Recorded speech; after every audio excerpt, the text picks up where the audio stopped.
नमस्कार, आपके साथ मैं अनामिका अजय मिश्रा। प्रदेश में हो रही बारिश अब आफत की बारिश बनती जा रही है। इस बारिश ने कहीं घरों को पानी से भर दिया, कहीं इमारतें तोड़ दी।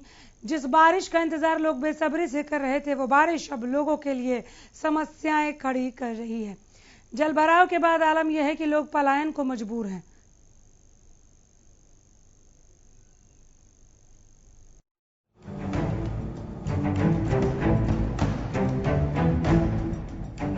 प्रदेश में बारिश का कहर लगातार जारी है।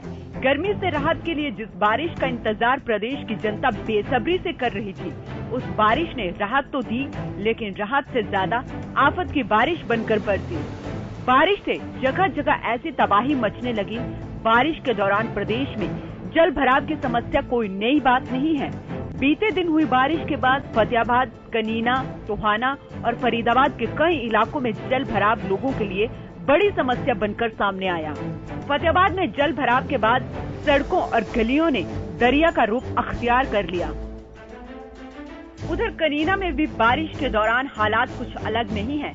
यहाँ भी बारिश के बाद सड़कें और गलियां समुद्र में तब्दील हो गई। बारिश का पानी सिर्फ गलियों और सड़कों तक ही सीमित नहीं था, बल्कि लोगों के घरों में भी पानी ने गृह प्रवेश किया। टोहाना में पिछले 3 दिन से रुक रुक कर हो रही बारिश के चलते टोहाना के चंडीगढ़ रोड पर गुप्ता कॉलोनी के लोगों को अपने घरों से पलायन करने पर मजबूर होना पड़ रहा है। बारिश के चलते इन लोगों के घरों में पानी घुस चुका है, जिससे उनके मकानों के फर्श भी बैठ चुके हैं। बारिश के कारण लोगों को आर्थिक और मानसिक परेशानियों का सामना भी करना पड़ रहा है। पानी इतना आ जाता जी, बहुत ज्यादा है। इनमें पड़ोसियों ने निकाल लिया जी, मकान सारा बैठ के नीचे इतने दल में दस गए थे जी। मैं तो पड़ोसियाँ शुक्रिया अदा करता हूँ, मैं कह दिया। मैं सरकार पर यही चाहता हूँ जी, मेरा मकान ठीक हो जाए। मैं हूँ गरीब मजदूर आदमी, दिहाड़ी करने वाला। इसमें से मेरा मकान ठीक हो जाए बढ़िया जी, तो गाड़ पक्की हो जाए, यही चाहता हूँ मैं। और एक पाइपलाइन तब जैसी होगी।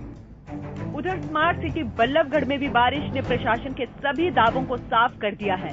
प्रशासन की तैयारियों के बावजूद यहां पर गलियों और सड़कों पर बारिश का पानी भर गया, जिससे लोगों को काफी परेशानियों का सामना करना पड़ रहा है। बल्लभगढ़ का bus stand national highway number 22 दिन की बारिश में पूरी तरीके से डूब चुका है। यहाँ से विधायक मूलचंद शर्मा है, जो कि कैबिनेट में मंत्री भी हैं।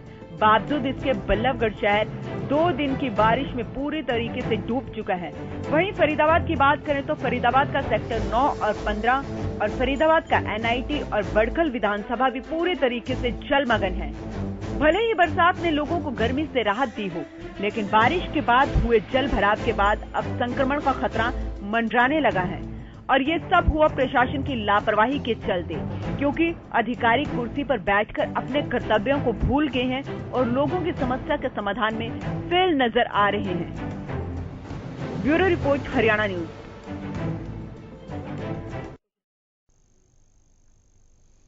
बारिश आई, आफत लाई, लोग बहुत ज्यादा परेशान हैं। अब गर्मी से राहत की कोई बात कर ही नहीं रहा है।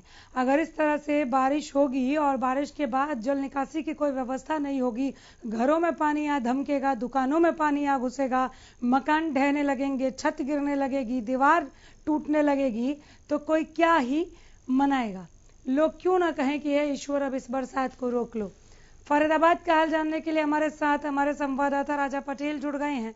राजा, विस्तार से बताइए, फरीदाबाद के क्या हालात हैं इस बारिश की वजह से? बिल्कुल, देखिए अनामिका, 2 दिन की बारिश में पूरा फरीदाबाद, जिस तरीके से मैं आपको बता दूं कि स्मार्ट सिटी के कयास पर है, तमाम जो स्मार्ट सिटी के प्रोजेक्ट कहीं न कहीं फरीदाबाद में चल रहे हैं, उसके बावजूद कई ऐसी लोकेशन है जहां पर जल भराव की समस्याएं, चाहे फरीदाबाद के सेक्टर 9 की बात करें, सेक्टर 15 की बात करें, या फिर NIT विधानसभा की बात करें, बड़कल विधानसभा की बात करें, बल्लभगढ़ विधानसभा की बात करें, तो तमाम जो विधानसभाएं हैं, साफ तौर पर वहां पर जल भराव की कहीं न कहीं समस्या सामने आ रही है। जी, लोगों को कितनी मुश्किलें पेश आ रही हैं? क्या फरीदाबाद में भी घरों में पानी घुसा, दुकानों को जिस तरह से नुकसान पहुंच रहा है, चूंकि अगर सड़क पर भी पानी लगा हुआ है तो लोग पहुंच नहीं रहे दुकानों तक, उनको किस तरह का नुकसान झेलना पड़ रहा है? परेशानियों को जरा समझाएं। आपको बता दूं कि साफ तौर पर परेशानियां लोगों को काफी ज्यादा हो रही हैं। एनआईटी विधानसभा की बात करें तो वहां पर कल लोगों ने नगर निगम मुख्यालय पे प्रदर्शन भी किया था जलभराव को लेकर। तमाम ऐसी लोकेशन हम बात करें फरीदाबाद में सभी विधानसभाओं में इसी तरीके की परेशानी लोगों को हो रही है और लोगों ने साफ तौर पर रोष भी प्रकट किया है कि साफ तौर पर फरीदाबाद स्मार्ट सिटी की कयास पर है, स्मार्ट सिटी का प्रोजेक्ट फरीदाबाद में चल रहा है, उसके बावजूद इतने पोश इलाकों में अलग अलग लोकेशन पर जिस तरीके से जलभराव हो रहा है इसको लेकर नगर निगम मुख्यालय पर लोगों ने प्रदर्शन भी किया और साफ तौर पर कहीं ना कहीं जो कमिश्नर है उन्होंने आश्वासन दिया है कि जल्द से जल्द ये जलभराव की समस्या को दूर किया जाएगा। जी, जलभराव के साथ साथ पीने के पानी की समस्या भी थी, वो अब और ज्यादा बढ़ गई है। वो इसलिए क्योंकि पहले तो मोल कर यानी कि खरीद कर पी लेते थे, लेकिन अब कहाँ से निकलेंगे, सड़कों ने जल समाधि ले ली है। कल हमने देखा निगम कार्यालय में किस तरह से कमिश्नर निगम कार्यालय में किस तरह से धरना प्रदर्शन हो रहा था, वहां से कुछ निकल कर आए क्या, लगे हाथ ये भी बता दीजिएगा। और साथ में ये भी बताइए किन किन इलाकों में पानी भरा है, वहां पर जल निकासी की व्यवस्था पहले से क्यों नहीं की गई, वो अधिकारी कहाँ हैं जो कह रहे थे कि तैयार हैं हम मानसून के लिए।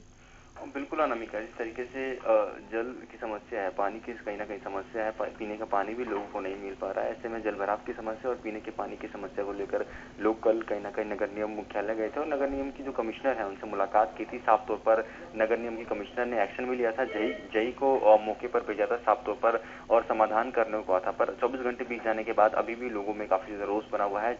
अलग अलग लोकेशन पे जहां पर पानी की समस्या है, पानी नहीं आ रहा, वहां पर 24 घंटे का अल्टीमेटम जरूर दिया था अधिकारी को, पर अभी भी पानी की समस्या, पीने के पानी की समस्या को लेकर लोगों में काफी ज्यादा रोष है क्योंकि अभी तक उनके घर तक पानी नहीं पहुंचा है। जी, मौसम विभाग ने अलर्ट जारी किया था कि दिल्ली में इस पूरे सप्ताह बारिश होगी। दिल्ली से सटा हुआ इलाका है, क्या फरीदाबाद में भी पूरे हफ्ते बारिश दिखने वाली है? जिस तरीके से मौसम विभाग ने अलर्ट किया है कि दिल्ली एनसीआर की बात करें और दिल्ली में बात करें तो दिल्ली में कहीं ना कहीं एक हफ्ते तक बारिश होगी, उसका असर फरीदाबाद में देखने को मिल रहा है। पिछले 2 दिनों से लगातार फरीदाबाद में बारिश हो रही है। वहीं दिल्ली की बात करें तो दिल्ली में भी लगातार पिछले 3 दिनों से लगातार झमाझम बारिश हो रही है। जी, बहुत शुक्रिया, नजर बनाए रखिए, अपडेट्स के लिए जरूर लौटेंगे। फिलहाल बहुत धन्यवाद राजा पटेल इस तमाम जानकारी के लिए। तो कई जगहों पर पलायन के लिए लोग मजबूर हो गए हैं। घरों में जो सामान रखा हुआ था वो पानी में तैरने लगा है, पानी इस कदर भर गया है, चूल्हा नहीं जला सकते, खाएंगे क्या तो रहेंगे कैसे। ये कई ऐसे सवाल थे जिसकी वजह से लोगों को घर छोड़ना पड़ गया। कई ऐसे कर्मचारियों की तस्वीरें भी हमने दिखाई जो काम पर गए हुए थे और किसी ने फोन करके बुलाया कि घर की छत गिर गई है, दीवार ढह गई है। कई ऐसे लोग भी जिनके ऊपर ही छत का मलबा एक एक करके गिरने लगा। कई लोग घायल भी हुए लेकिन जान बचा ली बाहर निकलकर। सरकारी कार्यालयों में भी पानी घुस गया है। बिजली सब डिवीजन को भी हमने आपको दिखाया जहां पर बिजली सप्लाई इसलिए बाधित हो गई क्योंकि पानी अंदर 3 से 4 फुट तक भर गया था। और कर्मचारियों ने बताया कि पहली दफा नहीं है, हर बरसात में यही हाल है। सड़कों को आप देख लीजिए, नदियां बन गई हैं, यहाँ कारें नहीं बोट दिखने चाहिए थे। ये देखिए रोडवेज बेड़े का हाल, यहाँ पर क्या है, ये बसें निकलेंगी और कैसे यात्री इन बसों तक पहुंच पाएंगे, खुद ही अंदाजा आप लगाइए। बल्लभगढ़ का हाल बताने के लिए हमारे संवाददाता राजेंद्र दहिया जुड़ गए। राजेंद्र, बल्लभगढ़ का हाल बताएं, आफत की बारिश या राहत की बारिश? देखिए, सीधी बात करें अनामिका तो ये आफत की बारिश ही कही जाएगी, क्योंकि जिस तरीके से निगम के द्वारा पहले से दावे ठोके जाते हैं लेकिन वो दावे खोखले साबित होते हैं और तमाम जो जगह हैं बल्लभगढ़ की या सार्वजनिक स्थान है उन पर जलभराव की स्थिति बन जाती है। लोगों को भारी परेशानी का सामना उठाना पड़ता है। कहीं ना कहीं जो लोगों का दिनचर्या है वो बिल्कुल बिगड़ जाती है पानी भरने की वजह से। तो कहीं ना, और जो सप्लाई में भी गंदा पानी पीने का आने लगता है। पानी का भराव इतना ज्यादा है कि लोगों को भारी मुसीबतों का सामना करना पड़ रहा है। जी, किस तरह की मुश्किलें पेश आ रही हैं? केवल आवागमन की ही दिक्कतें हैं या और भी चीजें, जैसे कि लोग फल सब्जी दूध या दुकान तक नहीं पहुंच पा रहे हैं, दफ्तर तक नहीं पहुंच पा रहे हैं, जो दिहाड़ी मजदूर थे उनको अब काम कैसे मिल रहा है? थोड़ा और विस्तार में समझाइए, आफत क्यों? जी बिल्कुल, मैं आपको बताना चाहूंगा कि जिस तरीके से पानी भर जाता है तो मंडी की अगर बात करें पहले, तो मंडी जो सब्जी मंडी और अनाज मंडी एक जगह पर है, वहाँ घुटने से ऊपर तक का पानी बरसात के दौरान भर जाता है। तो जो बेचारे वहाँ पर पटरी रेहड़ी लगाते हैं, सब्जियां बेचते हैं, फड़ पर अपने पर वो फड़ नहीं लगा पाते हैं और लोगों का जाने का तो सवाल ही पैदा नहीं होता। दूसरी तरफ बात करें दिहाड़ीदार मजदूरों की, तो मजदूर चौक पर खड़े होते हैं लेकिन वहाँ भी पानी का भराव होता है और वहां तक जो मजदूरों को लेने के लिए आते हैं लोग वो पहुंच नहीं पाते और मजदूर भी बेचारे वहां खड़े नहीं हो पाते, क्योंकि बरसात के कारण इतना ज्यादा जलभराव हो जाता है और उनकी बैठने की कोई वहां पर व्यवस्था भी नहीं बनाई गई है। तो इसके अलावा बात करें दिनचर्या के कामों की, तो कहीं ना कहीं जो पानी भरता है, गंदा पानी भरने से जो पानी की सप्लाई है तो उसमें भी वो पानी मिक्स हो जाता है और कई बार गंदा पानी यहाँ पर आता है। तो कहीं ना कहीं महिलाओं को या घरेलू जो काम करने वाली महिलाएं हैं, हाउस जो महिलाएं होती है, उनको भी काफी दिक्कतों का सामना करना पड़ता है। जी, फरीदाबाद को औद्योगिक नगरी भी कहते हैं। छोटे बड़े हर स्केल के उद्योग यहाँ पर चल रहे हैं, जिससे लोगों की रोजी रोटी चल रही है। इस जल जमाव की वजह से कितनी मुश्किलें पेश आ रही हैं वो भी बताइए। साथ में स्मार्ट नगरी की दौड़ में फरीदाबाद का नाम भी शामिल है। ऐसे बनेगा ये स्मार्ट सिटी? बिल्कुल, मैं आपको बताना चाहूंगा कि स्मार्ट होने का दावा किया जाता है, लेकिन अभी तक ऐसा कुछ भी दिखाई नहीं देता है। तमाम सड़कें हैं उद्योग जगत की, जो जहां पर उद्योग लगे हुए हैं वहां पर तमाम सड़कें टूटी हुई हैं, गड्ढे बने हुए हैं। तो जो कामगार जाते हैं वो जब जाते हैं तो चाहे साइकिल या बाइक उनकी उन गड्ढों में फंस जाती है। इससे पहले मामले यहाँ पर देखने को भी आए हैं। और सीधे तौर पर बात करें तो यहाँ पर राष्ट्रीय राजमार्ग की हालत ही खराब है। जहाँ से पर्यटक गुजरते हैं वहां गंदा पानी भरा हुआ है, बरसाती पानी भरा हुआ है, कोई सुनने को तैयार नहीं है। इतना बुरा हाल मतलब फरीदाबाद का, कहीं भी आप चले जाइए, ग्रामीण क्षेत्र में चले जाइए या शहरी क्षेत्र में चले जाइए, तो जगह जगह जलभराव हुआ पड़ा है और लोगों को परेशानी का सामना करना पड़ रहा है। पहली दफा नहीं है कि फरीदाबाद जल निकासी न होने की समस्या से जूझ रहा है। ये हर मानसून के बाद की हालत है। अभी तो मानसून आया ही है, पहली बरसात में ही पानी जमा हो गया था और तब से वो पानी अभी तक निकल नहीं पाया है। 2, 4, 5, 6 घंटे में भी अगर पानी निकल जाए तो विभागीय तैयारी नजर आती है राजेंद्र, लेकिन यहाँ पर पानी निकलने का नाम नहीं ले रहा। ऐसे में उन अधिकारियों तक आप पहुंच पा रहे हैं क्या, जो ताल ठोकते नहीं थकते थे, दावे करते नहीं थकते थे कि इस मानसून के लिए हम तैयार हैं? उनकी तैयारी तो डूब गई। बिल्कुल, मैं आपको बताना चाहूंगा, जिस तरीके से कल की ही बात है, कल देर शाम तक करीब 6 घंटे तक लोग जो नगर निगम की कमिश्नर हैं गरिमा मित्तल, उनके ऑफिस के अंदर धरना देकर बैठे रहे, केवल इसी बात को लेकर कि ना तो उनके लिए पास पीने का पानी है और ना ही वो घर से बाहर निकल सकते, गंदा पानी भरा हुआ है। लेकिन उसके बावजूद भी निगम के अधिकारी इस बात को मानने के लिए तैयार नहीं हुए और देर शाम फिर एक कमेटी का गठन हुआ जो मौके पर गई। उसके बाद पुष्टि हुई कि वहां पे पानी भरा हुआ है और कहीं ना कहीं जिस तरीके से जो एक तरह से कहे तो इनका जो निकम्मापन कह सकते हैं कि लोग शिकायत देते हैं, उसके बावजूद भी सुनते नहीं है। और साफ तौर पर जिस तरीके से कल भी उन्होंने काफी भला बुरा इन अधिकारियों के सामने कहा है और करीब 6 घंटे निगम कमिश्नर के कार्यालय में धरना देकर कम से कम सैकड़ों महिलाएं वहां बैठी रही।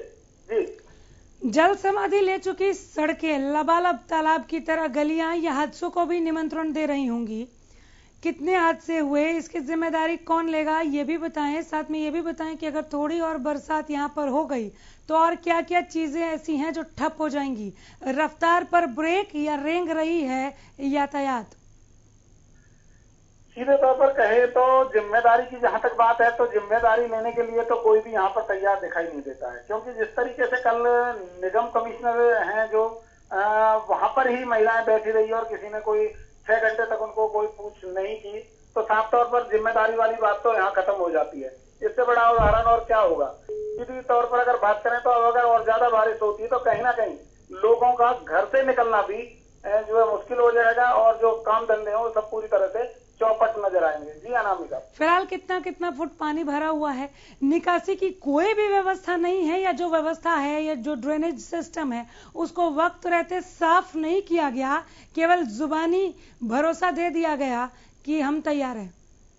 देखिए, बिल्कुल साफ तौर पर कहें तो पहले से कोई तैयारी अगर हम माहौल को देखते हैं तो नहीं की गई है। अगर पहले से तैयारी की जाती तो ये जलभराव होता ही नहीं। कहीं ना कहीं जिस तरीके से जो पानी करीबन 2 से 2.5 फुट अभी भी आप देख सकते हैं राष्ट्रीय राजमार्ग के ऊपर ही भरा हुआ है, तो कहीं ना कहीं अगर तैयारी होती तो ये पानी नहीं भरता। और अगर जो निगम की तरफ से दावेदारियां की जाती हैं वो पूरी तरह से खोखली साबित होती हैं। अकेले यहाँ की बात नहीं है, पूरे हरियाणा में इस तरीके का माहौल देखा जा सकता है। जगह जगह जलभराव है, लेकिन दावे पहले से ठोके जाते हैं। वो दावे कितने सही होते हैं तो पता चलता है जब बारिश हो जाती है, और वो देखने को भी सामने आ रहा है। कहाँ कहीं नहीं दिख रही, वो तो डूब गए, सारे के सारे दावे डूब गए, नजर भी नहीं आ रहे। बहुत शुक्रिया, अपडेट के लिए जरूर लौटूंगी राजेंद्र जी। देखिए कि क्या वो अधिकारी मिलते हैं, वो सरकारी बाबू जिन्होंने तैयारियां कर रखी थी, फिर भी पानी इकट्ठा हो गया। हमारे साथ टोहाना से नवल सिंह जुड़ गए, हमारे संवाददाता, ज्यादा जानकारी लिए हुए। यहाँ पर भी बारिश आई, आफत लाई क्या नवल? नवल सिंह, इससे फोन मिला दिए, इसे पैक कर दिए। बोलिए बोलिए।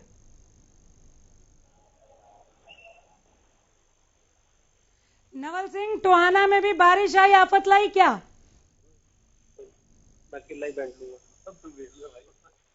नवल सिंह, आवाज मिल रही है मेरी? सुन पा रहे हैं आप मुझे? नवल, आवाज मिल रही है क्या?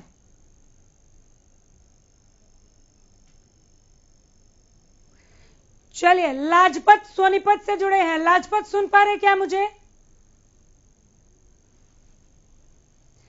दोबारा जुड़ने की कोशिश करेंगे। प्रदेश में आफत की बारिश ने किस तरह से दावों की पोल खोली है। देखिए, विकास को डूबा हुआ देखा है क्या आपने? घर के खिड़कियों से बाहर झांकिए, दिखाई देगा। दरवाजा खोलने से पहले जरा सचेत रहिएगा, कहीं पानी घर में ना घुस जाए। तस्वीरें देख लीजिए, ये रोडवेज की हालत है। इन बसों तक कैसे कोई यात्री पहुंचेगा? प्राइवेट गाड़ियों में भी नहीं गुजर सकते, गाड़ी आधी डूब गई है। पहले घुटने, फिर कमर और अब सीने तक पानी इकट्ठा हो गया है। थोड़ी और बरसात होगी तो पता नहीं क्या होगा। ये जनाब और इनके इलाके के तमाम लोग यहाँ से पलायन कर रहे हैं।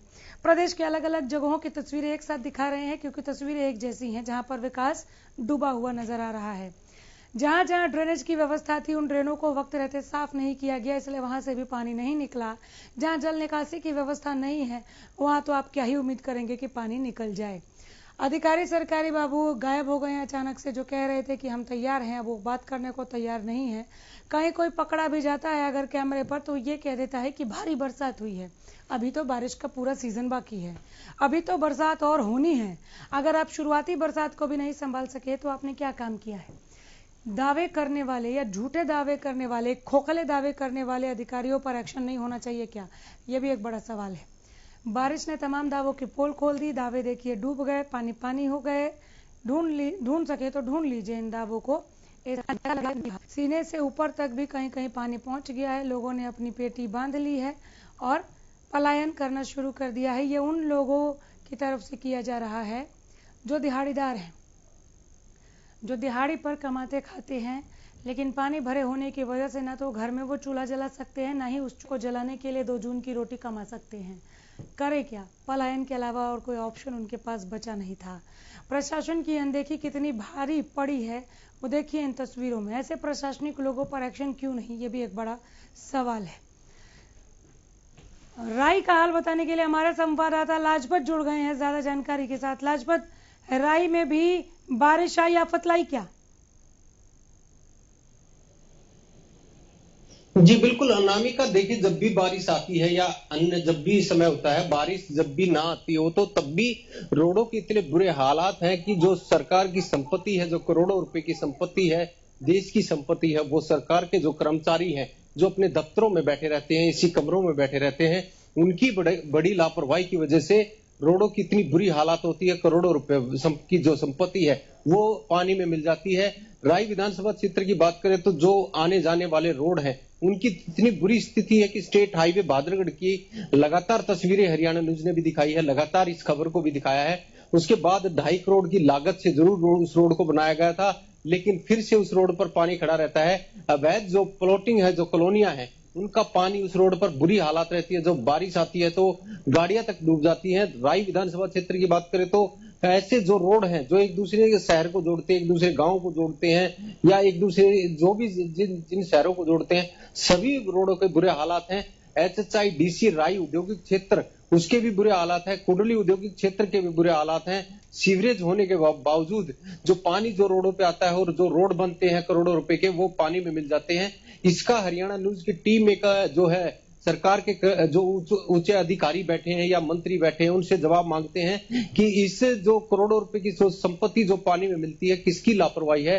ये कहीं ना कहीं सरकारी जो कर्मचारी हैं उनकी काफी बड़ी लापरवाही है। जब भी कोई रोड टूटे या कोई भी इस तरह का जो पानी की स्थिति खराब हो, तो जिस एरिया का जो अधिकारी है, अगर उसकी जेब से काटा जाए तो उसको पता लगेगा कि किस तरह इस देश की जो संपत्ति को नुकसान हो रहा है और कहीं ना कहीं सरकारी कर्मचारियों की कितनी बड़ी लापरवाही है। आम जनता इसको भुगतती है और सरकारी कर्मचारी की जिम्मेवारी बनती है कि इस देश की जो जिस टैक्स के पैसा लिया जाता है और फिर भी वो लापरवाही करता है, तो सरकार को आगे आकर जो सरकारी कर्मचारी हैं उन पर कदम उठाने चाहिए और उनकी लापरवाही का खामियाजा उनको जरूर जवाब देना चाहिए। क्योंकि देश की जो राय विधानसभा क्षेत्र की बात करें तो दिल्ली और यूपी और अन्य स्टेट जो जुड़ती है और हरियाणा, और इन रोडों की इतनी बुरी हालत है कि हमें जब कहीं भी जाना होता है तो जहां 15 मिनट का जो सफर होना चाहिए उसमें 3 घंटे तक लग जाते हैं। दिल्ली की दहलीज पर किसान बैठे हैं और दिल्ली की दहलीज पर जो दिल्ली जाने वाले व्यक्ति हैं, अगर इधर उधर रोडों से जाते हैं तो उन रोडों का इतना बुरा हालात हो चुका है